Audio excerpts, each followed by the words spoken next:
그리고 난 이후의 말씀들이 이제 마지막 만찬, 우리가 성례를 통하여서 기념하는 이제 성만찬의 내용들인데요. 오늘 함께 다루어서 좀 짚으려다가 이 부분을 따로 좀 떼어서 보는 것이 좋겠다 생각이 되어서 16절에서 나누었습니다. 그러니까 성만찬, 마지막 만찬과 관련한 부분은 다음 주에 우리가 함께 말씀을 나누겠는데요. 오늘은 이 가룟 유다의 준비와 유월절 식사의 준비 보면 되겠습니다. 오늘 제목으로는 유다의 배신과 유월절 식사의 준비라고 되어 있는데, 가룟 유다가 결정적으로 배신을 실행하는 것은 뒤에 나타난 일이죠. 항상 악한 꾀를 따르다 보면 죄인의 길에 서게 되고, 죄인의 길을 걷다 보면 오만한 자의 자리에 앉습니다. 그것이 시편 1편 1절이 이야기하는 복 있는 사람과 반대되는 악인의 삶의 양태예요. 악한 꾀를 쫓고 죄인의 길을 걷다 보면 결국에 도달하는 것이 하나님의 주권을 찬탈하는 오만한 자의 자리입니다. 그러니까 뭐 길을 지나는데 신호 위반했다, 그 사람 진짜 나쁜 사람, 이런 게 성경에서 이야기하는 것이 아니고요. 하나님의 통치와 다스림을 받지 않고 자기대로 살아가는 사람들. 그렇죠? 사실은 그게 다 어긋나는 거고, 하나님의 목적과 다른 곳을 가는 거고, 하나님의 비전과 다른 비전을 가지고 사는 거고, 뭐 이런, 사실은 어떤 면에서 우리가 선악을 분별하는 어떤 기준들이 뭐 세상에서 이야기하는 윤리적인 어떤 잣대에 제한되면 안 돼요. 우리가 도덕과 윤리를 통해서 배우는 사회 구성원으로서 요청되는 그런 윤리는 그리스도인들도 마땅히 존중하고 가져야 됩니다. 자라나면서 배워가고 알아가야 합니다. 근데 성경에서 진짜 말하는 어떤 우리에게 바라는 의라고 하는 것은 세상이 통용하는 윤리보다 더 고상한 차원입니다. 그러니 누군가를 이렇게 툭 쳐야 폭력이 되고 상해가 되는데, 예수님 뭐라고 그러세요? 마음으로 행하는 바가 곧 형제를 미워하면 살인이고, 그렇죠? 그리고 누군가를 보고 음욕을 가지면 그것이 간음이다 라고 이야기를 하는데, 세상의 어떤 윤리보다도 훨씬 더 고상한 차원입니다. 우리가 이런 어떤 차원에 질식하거나 자제하는 것이 아니라 우리 힘으로 하는 거 아니에요. 우리 안에 계신 성령 하나님께서 우리들을 거기까지 나아가도록 이끄신다라고 약속하셨는데요. 우리 힘으로 그와 같은 수준에 이르는 나 자신을 보면서 야, 내가 진짜 높은 곳에 오르게 되었구나, 그렇게 내버려 두시지 않습니다. 그러니까 내가 아는지도 모르는지도 인식하기조차 어려운 때에 더 이상 미워할래야 미워할 수도 없고 죄를 지을래야 지을 수도 없는 완전한 성화의 상태로 성도들을 데려가죠. 이 부분에 대해서는 우리 1년차 때 교리 공부를 하면서 이야기를 조금 했는데요. 어떻게든 가룟 유다의 어떤 배신과 유월절 식사의 준비들을 조금 더 직접적으로 대조를 하면, 가룟 유다의 준비와 유월절 식사의 준비, 가룟 유다가 어떤 준비를 하게 되죠?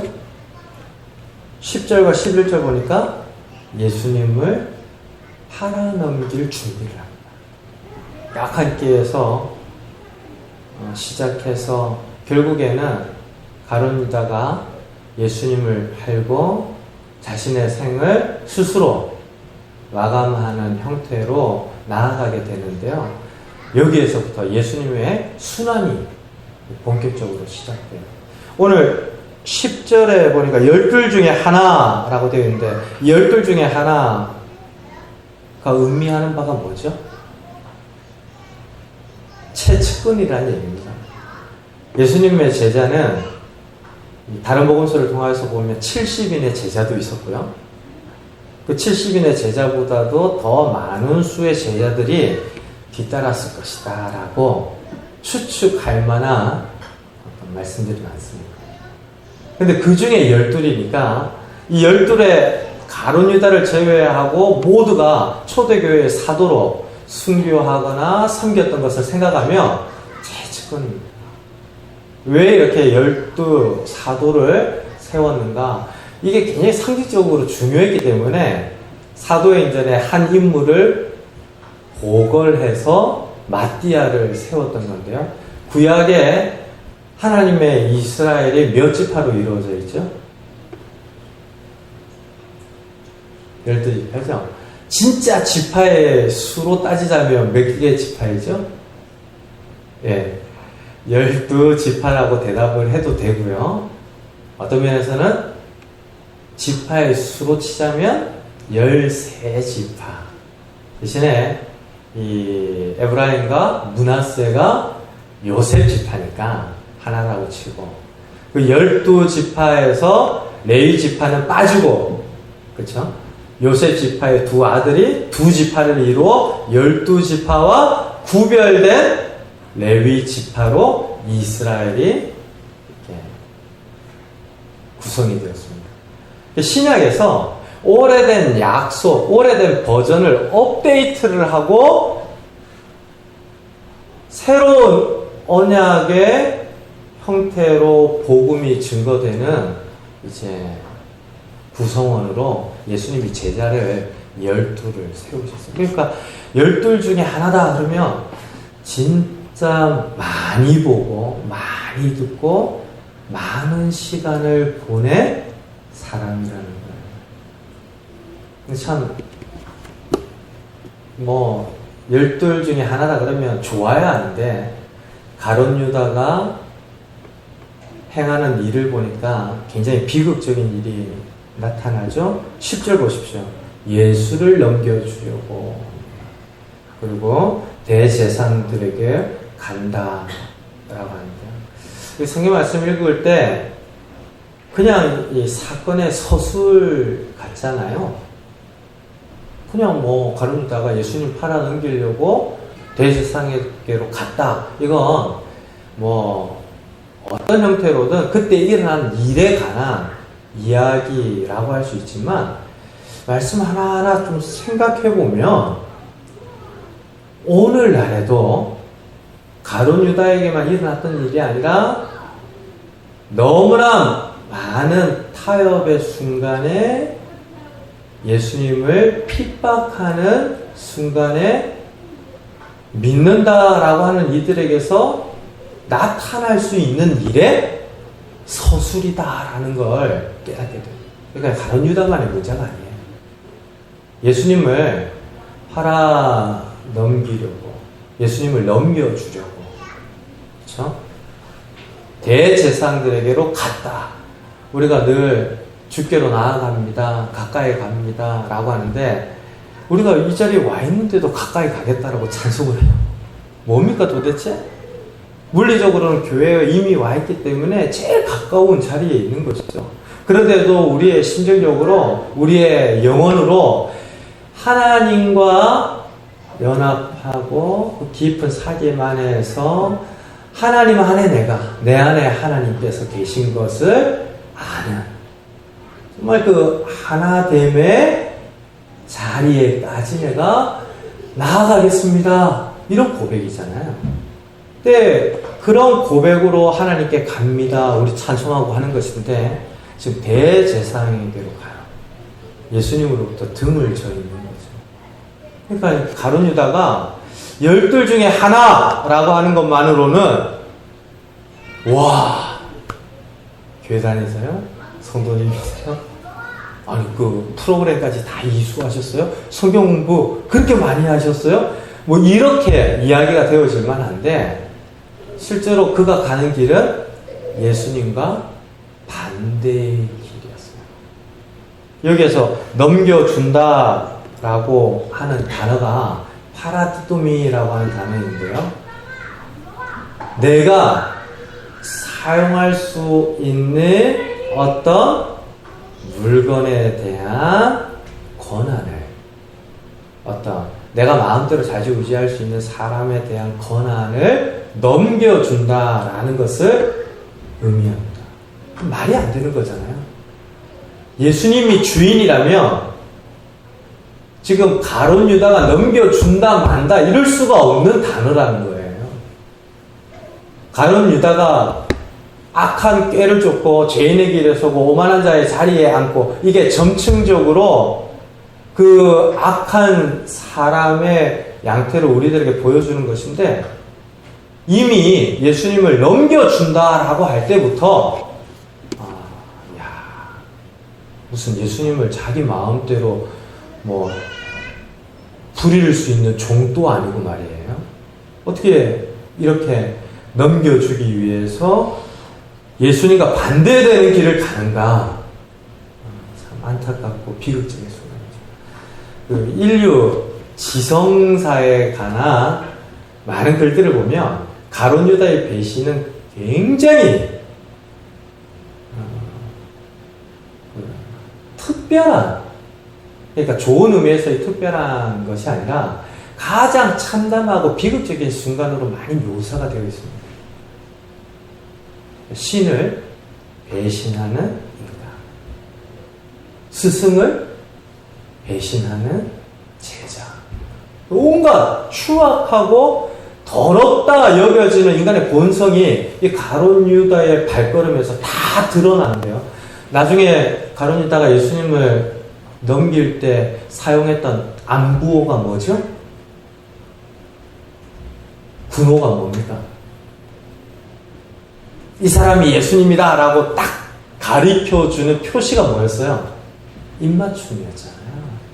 거룩한 입맞춤, 존경과 사랑의 입맞춤이어야 하는데 예수를 죽이기 위한 입맞춤. 이게 가룟 유다의 어떤 깨와 생각과 걸음에서부터 나타나기 시작하는데요. 11절 보십시오. 그들이 듣고 기뻐하여 돈을 주기로 약속합니다. 마태복음에서는 흥정을 해요. 마태복음 26장 14절부터 16절까지 똑같은 내용을 우리들에게 들려주고 있는데 한번 좀 찾아볼까요? 성경 이 마가복음을 책갈피로 하고요. 마태복음 26장 14절.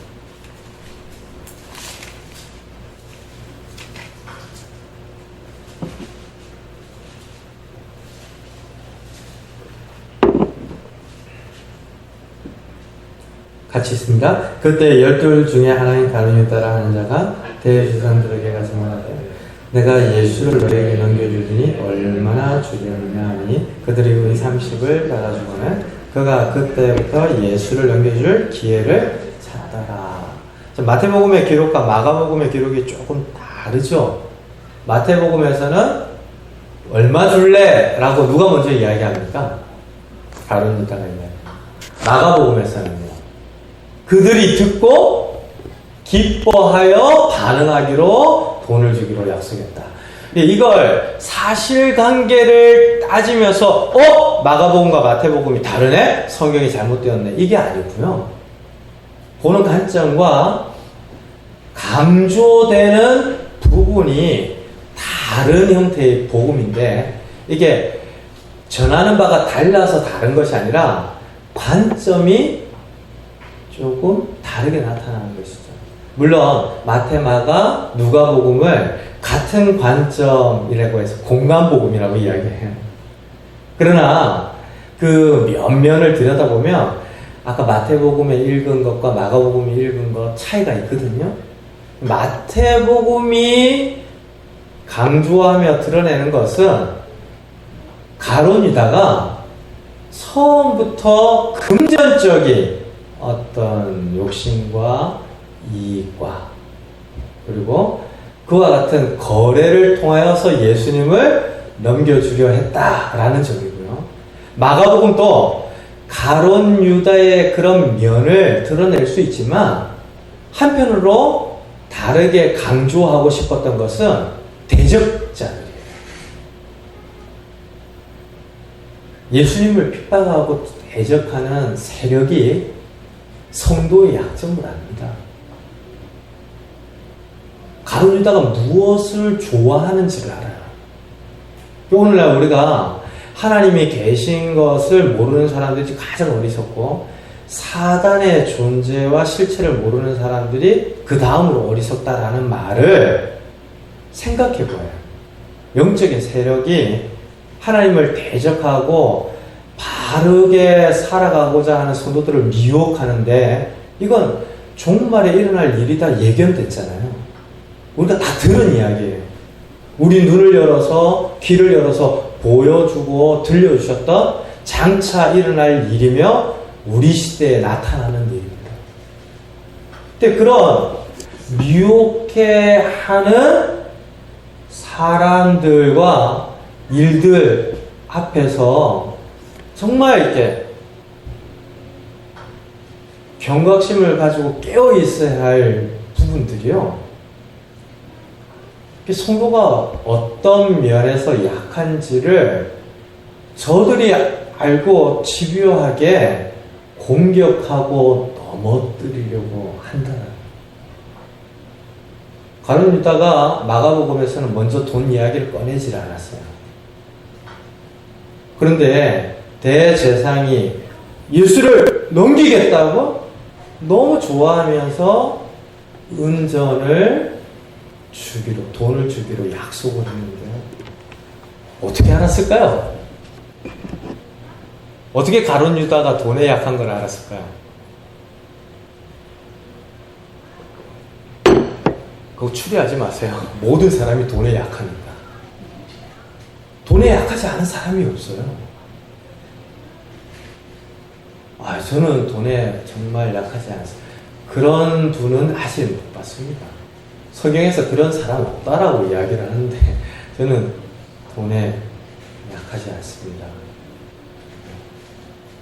물론 청렴하고 결백하신 분들이 있다는 것과 그분들을 존중해야 한다는 것에 대해서는 이견이 없습니다.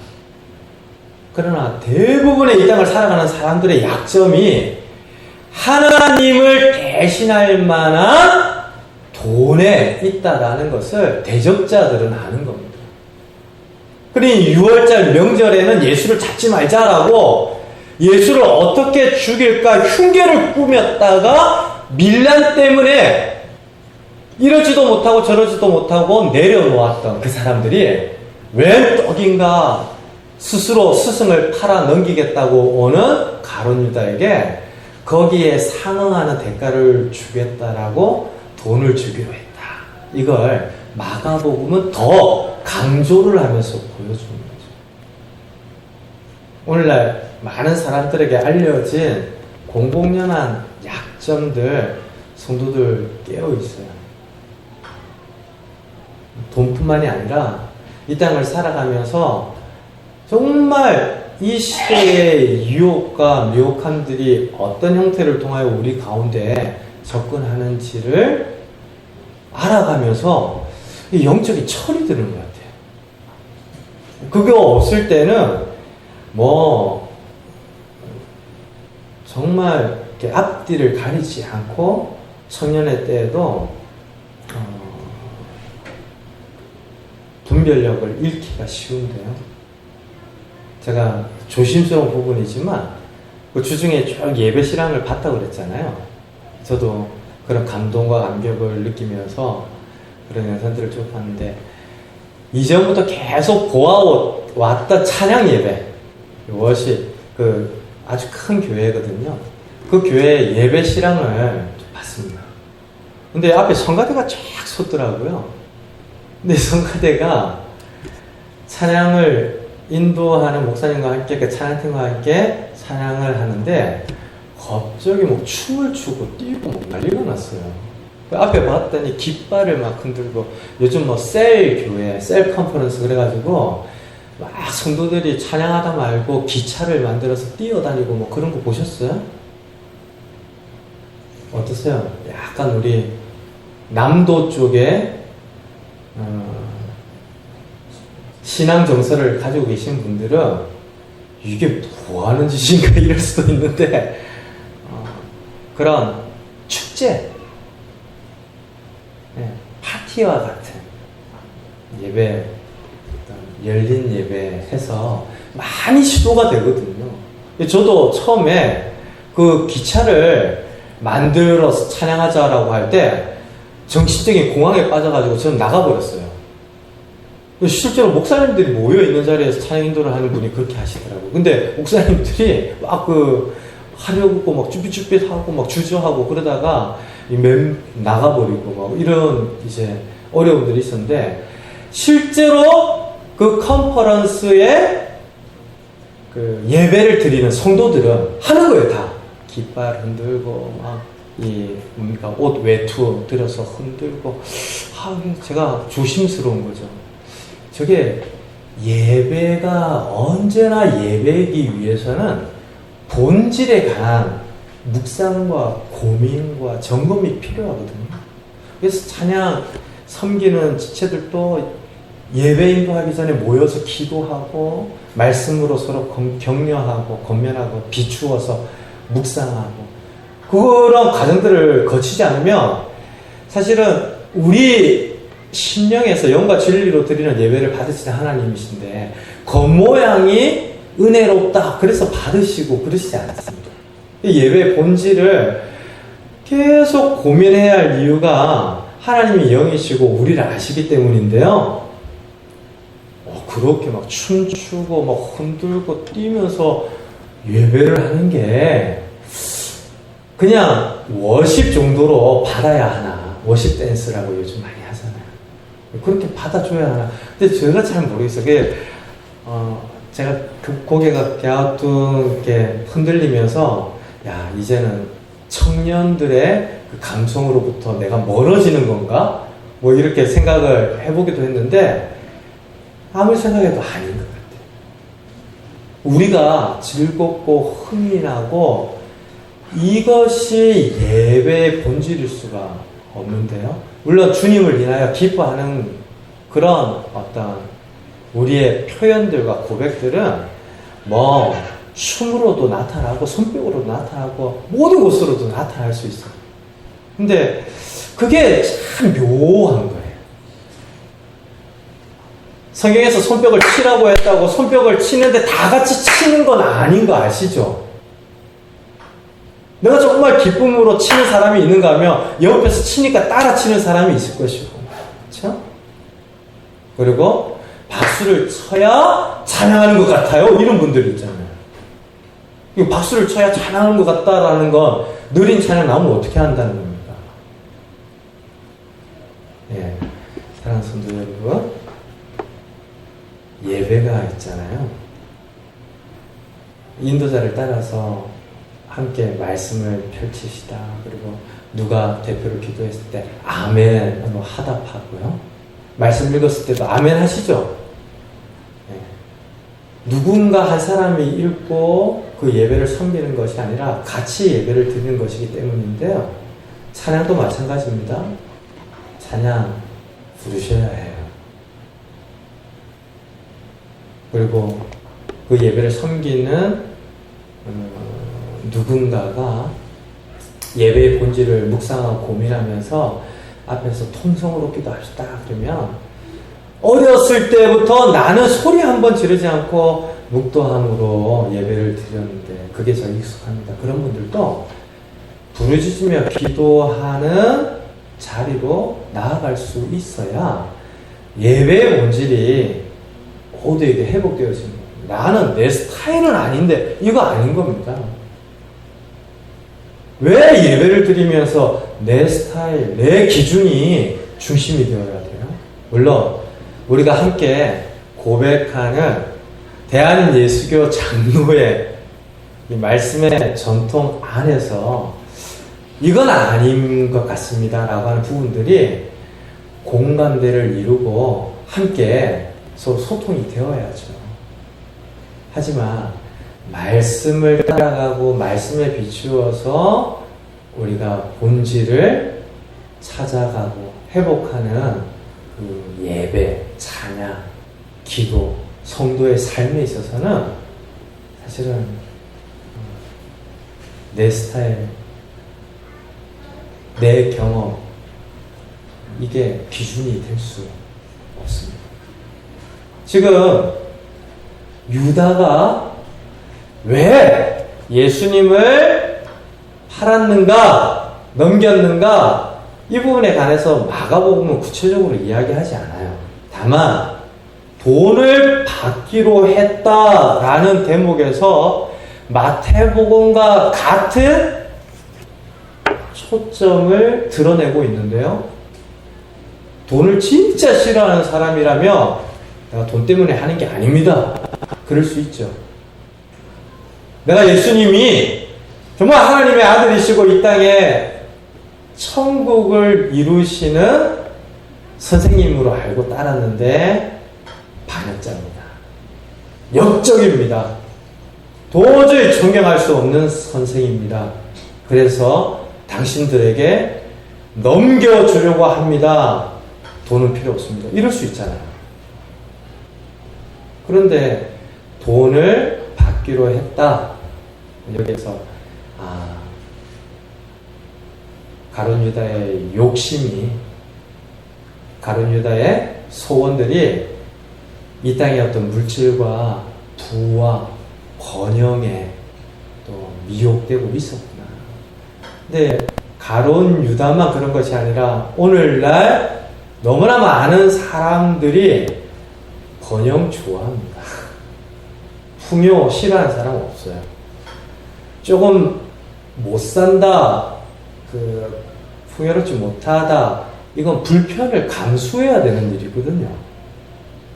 근데 그 불편한 걸 견디기 어려워하는 시대가 되고 있습니다. 그러니 돈 없으면 못 산다라고 철저하게 생각하도록 이 세상으로부터 세뇌되며 살아간다라고 해도 틀림이 없을 만큼 무서운 시대인데요.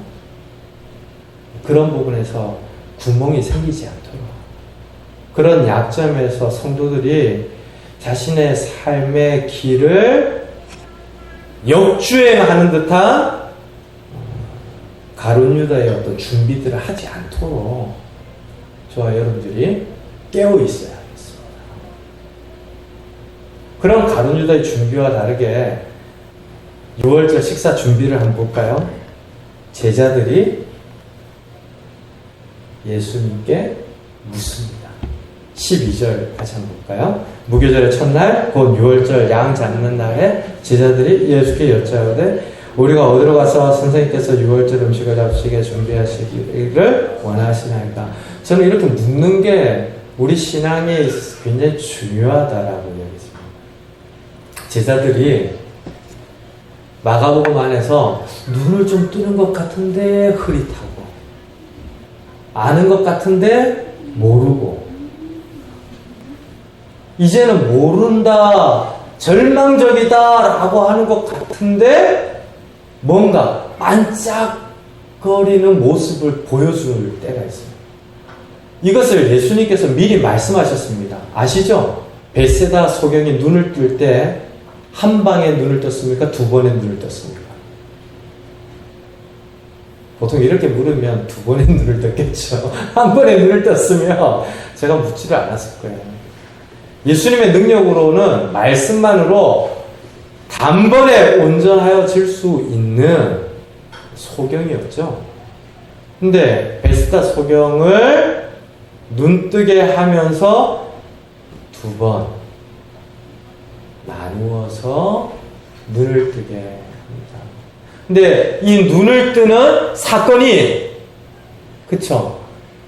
우리가 마가복음을 보면서 중요하다, 진짜 중요하다라고 했던 길 달라, 길에서 나타나는 8장에서부터 10장에 이르기까지 그 길단락에서 사건이 일어나기 전 앞과 뒤에 소경이 눈 뜨는 사건이 기록이 되어 있어요. 그러니까 마가복음이 예전에는 우리가 성경책을 보고 목사님이 저거 말씀하셨다가 실수 아니신가 그러면 다시 찾아볼 수도 있었는데 예전에 성도들은 책이 없었잖아요. 그러니까 다 귀를 기울여서 들어야만 했거든요. 그럼 오늘날 이렇게 책으로 하나님의 말씀을 전하는 시대에도 종이 재질이라든지 글씨 인쇄체에 대한 고민들을 합니다. 어떤 게 더 잘 보여지는가, 그렇죠? 그리고 어떻게 편집을 하는가가 더 가독성이 좋은가를 고민해요. 근데 그 당시 구전으로 하나님의 말씀을 듣고 마가복음을 듣던 시대에도 그 당시에 가장 탁월한 학문으로 알려졌던 수사학이 동원이 되었는데, 그래서 마가복음에 샌드위치 구조 뭐 이런 게 있었잖아요. 지난주에 우리가 보았던 한 여자의 헌신을 보세요. 그 앞에 어떤 일이 있었습니까? 대제사장이 예수님을 죽이려고 하죠. 그런데 한 여자가 헌신합니다. 향유를 붓고 예수님의 장례를 준다.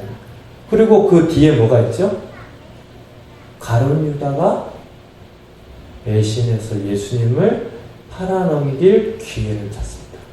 앞뒤로 캄캄한데 이름도 없는 한 여자가 예수님을 섬기는 그 일이 정말 별처럼 빛나잖아요. 이런 것들을 샌드위치다라고 이야기를 하는데 그런 수사학적 장치들이 굉장히 많이 사용되었다. 지금 예수님을 넘겨주기 위해 기회를 찾기 시작했다라고 하는 가룟 유다의 준비와 전혀 대조되는 다르게 나타나는 제자들의 준비의 처음의 모습이 뭡니까? 묻는 거예요, 묻는 거. 지금까지의 제자들의 형편으로 치면 자기들이 달려가서 어떻게든 준비하고 자신들의 생각으로 지금 늦었습니다. 이럴 수 있는 시점이에요. 12절에 무교절의 첫날 곧 6월절 양 잡는 날에 이날 오후 3시부터 양을 잡습니다. 지금 시간이 언제 시간인지 정확하게 알 수는 없지만 가룟 유다가 대제사장들에게로 찾아갔던 점을 볼 때 오전 뭐 그런 무렵이 아닐까. 새벽은 아니겠죠. 그러면 지금 오후 3시부터 양을 잡고 식사를 함께할 공간들을 마련하는데 미리 예약이 되어 있지 않는 장소와 음식을 장만하는 일이 어려웠습니다. 지금 배경으로 나타나는 무교절의 첫날 6월절 양 잡는 날에 온 이스라엘의 사람이 예루살렘에 모여들었다고 생각해보세요. 창원에 전국 체전이 있다 그러면 어떨까요? 창원은 참 막힙니다. 교통 혼란 없습니다. 근데 아마 만만치 않게 예양들이 나타날 텐데요. 뭐 서울과 같은 거대한 도시도 뭐 조금 어느 한 특정 지역에서 집회가 있다. 그럼 그 일대부터 해서 동심원을 그리면서 그 주변까지 마비가 되는 일 흔합니다. 실제로 서울에서 집회가 있는데 고속도로까지 막힌다고 그러니까요. 뭐 들어가서 흩어져야 되는데 원활하게 소통이 되어져야 고속도로에 차가 올라가는데 안에서부터 꽉 막혀가지고 마비가 되면 뭐 고속도로까지 막힐 수밖에 없는 거죠. 그 정도로 혼잡한 상황을 떠올려 보시면 맞아요.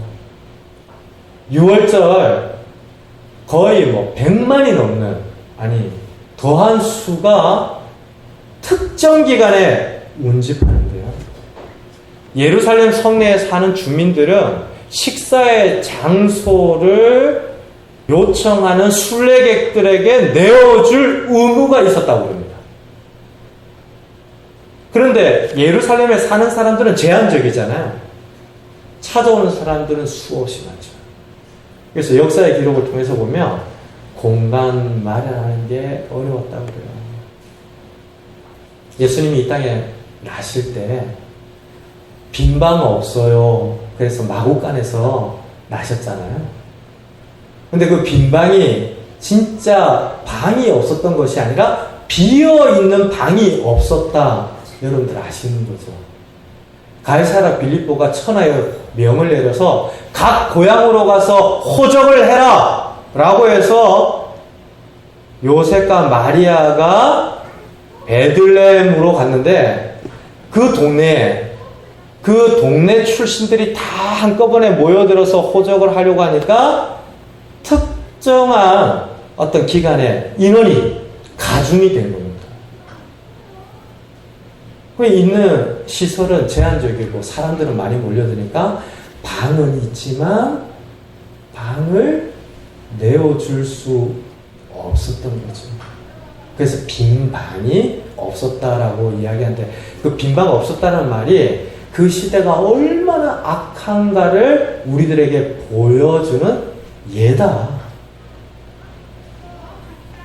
지금 해산할 날이 가까운 여인이 곧 해산한다고 울부짖으면서 방을 구하는데 그 방을 선점했던 사람들이 아무도 양보를 안 한 거예요.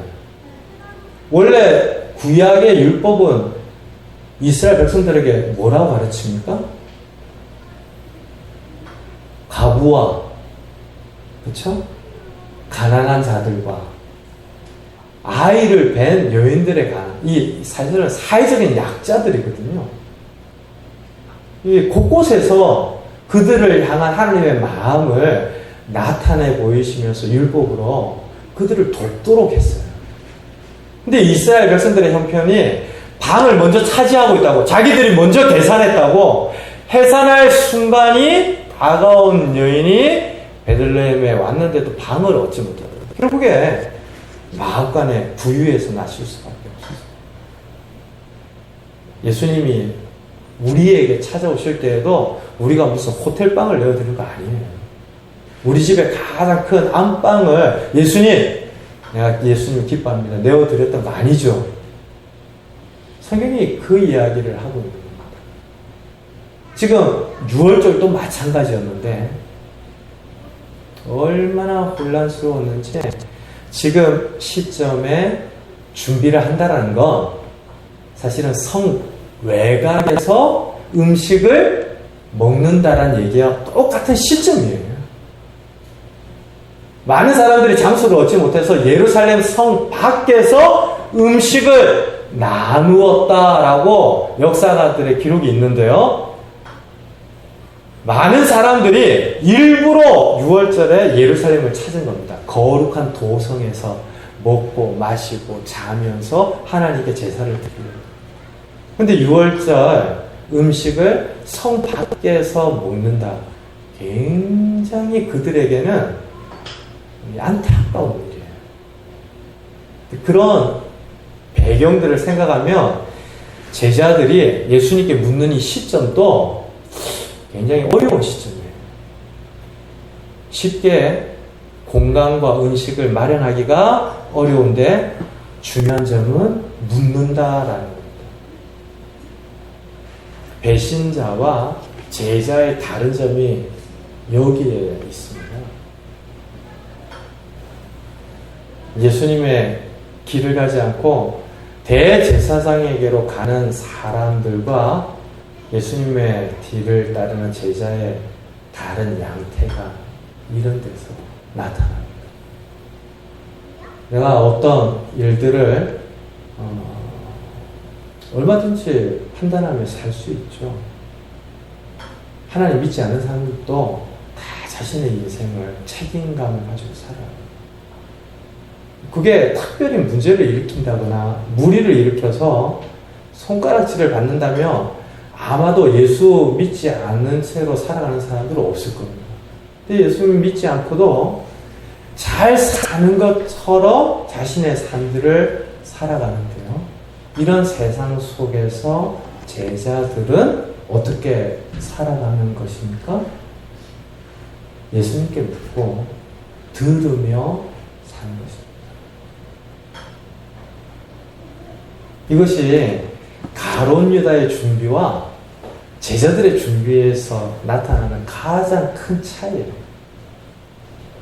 이런 질문을 통하여서 예수님의 능력과 은혜가 제자들에게 다시 나타나는데요.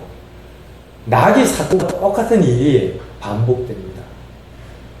나귀를 준비시킬 때 어땠습니까? 제자들이 예수님의 탈 것을 준비한 것이 아니라 예수님이 시키시는 대로 해서 준비가 되어졌죠. 결국 가서 나귀를 끌고 와서 준비를 한 것은 제자인데 예수님께서 말씀으로 준비하신 것을 제자들은 순종하여 함께 준비합니다. 지금 그 나귀와 똑같은 일이 6월절 식사를 준비하는 과정에서 나타나는데요. 보세요. 예수님이 하신 말씀을 좀 주목해서 보십시오. 14절인데 우리 같이 읽을까요? 어디든지 그가 들어가면 그 집 주인에게 이르되 선생님의 말씀이 내가 내 제자들과 함께 6월절 음식을 먹을 나의 객실이 어디 있느냐. 여러분, 예수님의 말씀에서 좀 느껴지는 인상이 어때요?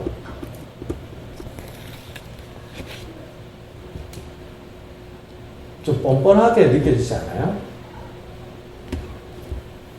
나의 객실 이렇게 이야기하는 합법이 적응이 되세요? 여러분들에게 공간이 있어요. 숙소가 있습니다. 그런데 지금 뒤늦은 시간에 오늘 오후부터 음식을 마련하고 6월절 음식을 나누기 시작하는데 뒤늦게서야 나의 객실을 내어달라. 그러면 보통의 주인이다.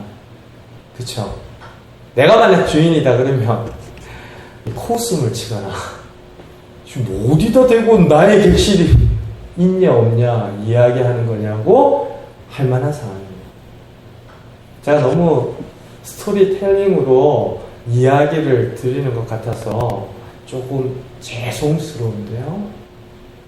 이 상황에 대하여서 여러분들이 놓치지 말자라는 겁니다.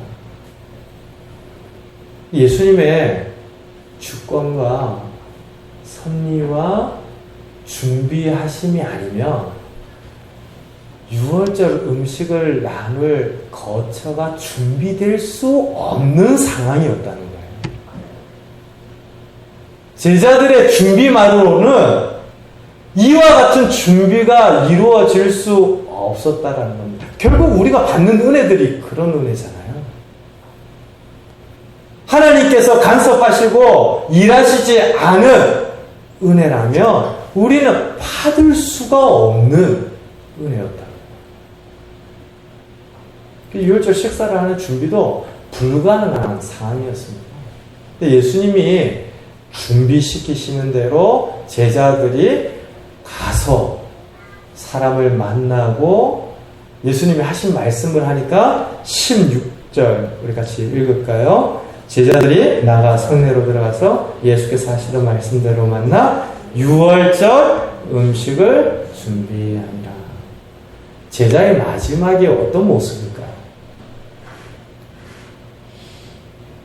예수님의 말씀하시는 대로 행하고 예수님이 준비하신 것들을 성취하며 누리는 것이 제자의 삶에 대한 가장 간략한 묘사일 겁니다. 그래서 길달락이 끝날 때 바디메오가 길에서 예수님을 따랐다라고 이야기하죠. 예수님께 묻고 예수님께 듣고 예수님을 뒤따라 살아가는 것이 제자의 삶입니다. 한 여인이 예수님 앞에 나와서 장례를 준비하기 위하여 항유를 부은 것도 아니에요. 예수님이 너무 귀하시고 좋으시니까 그의 머리에 기름을 부었던 것인데 예수님께서는 장례를 준비하는 것이었다라고 그 여자를 기념하시고 우리가 말씀을 통하여서 보았던 것이 하나님이 하셔야 하는 그리스도로서의 준비. 예수님이 이 땅에 기름 부음 받은 자로 오셨는데 그 일을 결국에 하나님이 하시는데 그 여인이 주님을 사랑하기에 하는 그 작은 일들을 통하여서 하나님이 예수님께 기름을 부으신 것과 같은 의미가 그 향유 부은 여자에게서 나타났습니다. 라고 했었죠. 하나님이 헌신하는 여인을 통하여 일하십니다. 헌신하는 여인이 하나님의 일을 해요. 지금 6월절 음식을 준비하는 과정을 보니까 그 의미의 복사판이고 재현입니다. 예수님이 준비를 하신 겁니까? 제자들이 준비한 겁니까? 네, 예수님이 준비하셨지만 그 준비를 실행하며 또 준비하는 이들은 제자이죠. 그러니까 예수님과 제자가 마치 한 팀 같아요. 떨어질래야 떨어질 수 없는 하나인 것 같아요. 제자의 마지막 자리, 제자의 나아가야 할 목표가 이와 같은 모습이죠. 사랑하는 성도 여러분, 같은 공간, 같은 자리, 같은 길을 걷는데도 동상이몽이 있어요. 정말 다른 비전을 가진 사람들이 있습니다. 우리 성도님들 중에는 없어서 제가 감히 말씀드리는 것이고 정말 감사하는 부분이기도 하는데요. 예수 믿고 내가 이 땅에서 더 성공하고 부자 되고 더 복을 원 없이 누려서 장수하고 높은 곳에 도달하고 그런 비전을 가졌다면 낮은 자리에 가 섬기자. 연약한 자들을 위하여 대가를 너가 지불하자. 어려운 이들을 위해서 너의 인생을 함께 헌신하며 사용하자. 그 자리로 못 가죠. 바라는 방향이 너무 다르잖아요. 비전이 너무 다르고 같은 생각이 아니라 너무 다른 생각이기 때문에 주님을 뒤따르기 참 어려웠습니다. 지금 가룟 유다가 그와 같은 어긋난 모습을 우리들에게 적나라하게 보여주는데요. 6월절 식사를 준비하는 이 과정이 우리들에게 교훈하는 바 제자의 모습, 묻고 주님이 말씀하시는 바들을 따라 준비하고, 그렇죠? 그리고 그 들은 바들을 실천하고, 그러면서 주님이 준비하시는지 우리가 준비하는지 이것이 분리가 되지 않는 한계, 같은 생각, 이것이 진짜 흐릿흐릿하고 아직 어리석지만 눈을 뜨게 될 제자들에게 바라시는 주님의 소원입니다. 그러니까 지금 십자가를 앞두고도 주님께서 자꾸 이런 미션들을 주세요. 이런 훈련들을 하게 하시고 경험들을 하게 하십니다. 제자들이 나중에 깨닫는 것이죠. 예수님이 살아계셨을 때 우리들을 보내어서 귀신도 내어 쫓아봤고 우리 힘으로 정말 놀라운 기적도 행하여 봤지만 기도가 멈추니까 아무것도 아니잖아요. 근데 주님께 별것 아닌 것 같았지만 여쭙고 주님 하라 하시는 대로 말씀대로 가보니까 나의 객실을 내놔라라고 하는 이런 황당한 요청에도 준비된 자리를 펼쳐서 들어가게 되는 하나님의 예비하심과 은혜들을 알게 되더라. 아마 이 보내어졌던 제자들, 6월절 음식을 나눌 공간을 준비하는 과정에 대한 이야기를 들었던 제자들은 다 여기저기에서 이야기를 했을 거예요. 제자는 이런 모습입니다. 사랑하는 성도 여러분, 우리가 흐릿흐릿하고 때로 참 고집세고 그래요. 우리 성도가 나아가야 할 궁극적인 방향은 가룟유다의 길이 아니라 6월절 음식이 준비되어지는 이와 같은 모습입니다. 이와 같은 제자의 삶이 우리의 길이어야 해요. 이 톰 나이트라고 하는 학자는 6월절 식사가 준비되어지는 이 과정에 관한 재미난 이야기를 하는데요. 식사를 누군가와 한다, 특별한 기억에 참여한다라는 것은 떨어질래야 떨어지기 어려운 관계 안으로 들어가는 것을 의미한다는 거예요. 실제로 자기가 학생들을 가르치면서 40째 되던 어떤 학생들이 깜짝 파티를 벌리면서 식사를 함께 했는데 그때 식사를 했던 학생들이 영원한 어떤 자신의 기억 관계 안에서 머무르는 것을 보면서 식사는 이런 거다. 특별한 관계 안에서 식사는 그런 참여와 연합의 의미들이 있다. 그래서 제가 깜짝 놀랐습니다. 6월절 식사를 준비하는 과정에 예수님이 이와 같이 제자들과 함께 더불어 준비하도록 하시고 음식을 나누는 것은 다음 주에 다루게 될 성만찬의 의미가 결국에 주님과의 연합이잖아요. 주님과의 연합이에요. 그것을 위한 예비적 과정이었구나.